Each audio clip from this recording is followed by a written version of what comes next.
Okay, here's a quick look at the latest iteration of the iPhone panels.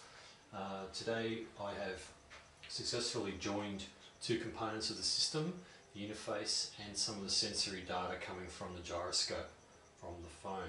So let's have a closer look at that. We'll just zoom in here. Let's see, we've got the same architecture that we've had before. Metronome,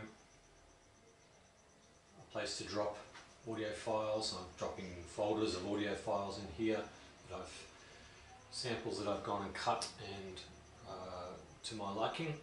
Master control here of the overall volume, and this part here is the network that's receiving information that's streaming from an iPhone. So that's what it looks like from the back end. We'll zoom out. If I switch over to the presentation mode, to give you some idea of what the interface currently looks like. Just zoom that up so we can see that there. So on the iPhone there will be two panels, this panel here and this panel here. So to make that connection I simply need to instigate my iPhone, save a bookmark that I've got there, connect on the same Wi-Fi network, and you see there that I have a mirror of the panels. So if I go to the second panel here, samples panel, I can see I'm on the samples panel. So from here I can start and control the system. So let's kick off the metronome. So I can control the volume here of the metronome.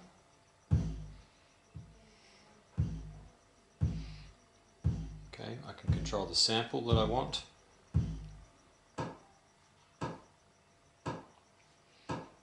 Likewise, I can do the same control from the computer.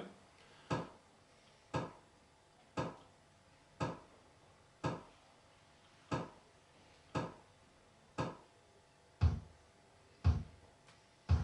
so on.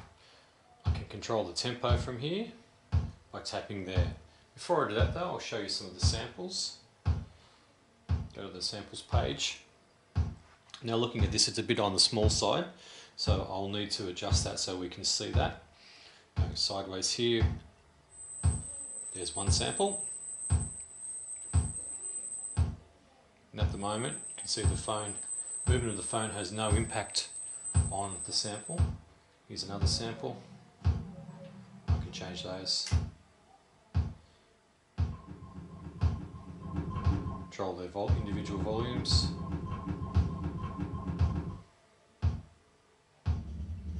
There's a little glitch there I need to work on, which is making the samples play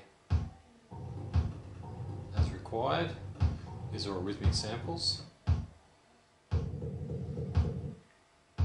Now,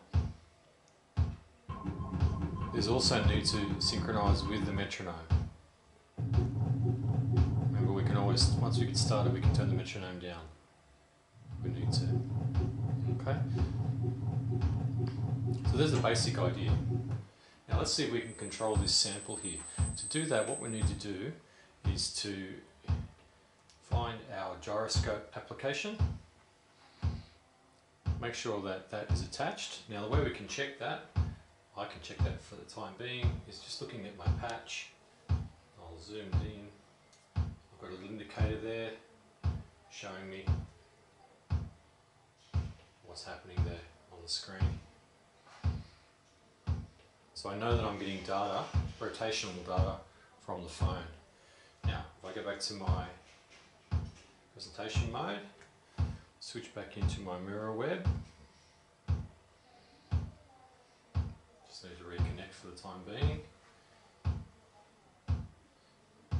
Now I'm in my samples, start my sample. Now if I rotate the phone, as you can see, what I'll need to do is to fix the rotation lock on the phone so that the screen's not jumping around.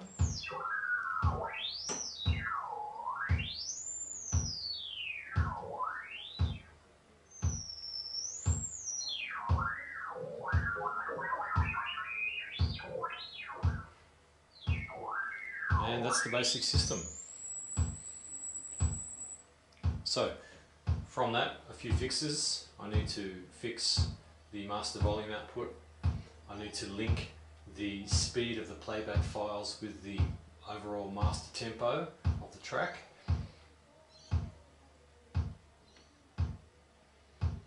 So that we get synchronization. And I would like to start looking at some more ways in which to control. At the moment I'm just looking at a frequency shift here. I could have any number of built-in effects, and then using the data from the phone I should be able to then control various aspects and also have buttons. Now as you can see at the moment, nothing on there because I've set the mirror application to only mirror the presentation mode. Once I'm in presentation mode, I can quite easily control the device on and off. There's the latest iteration.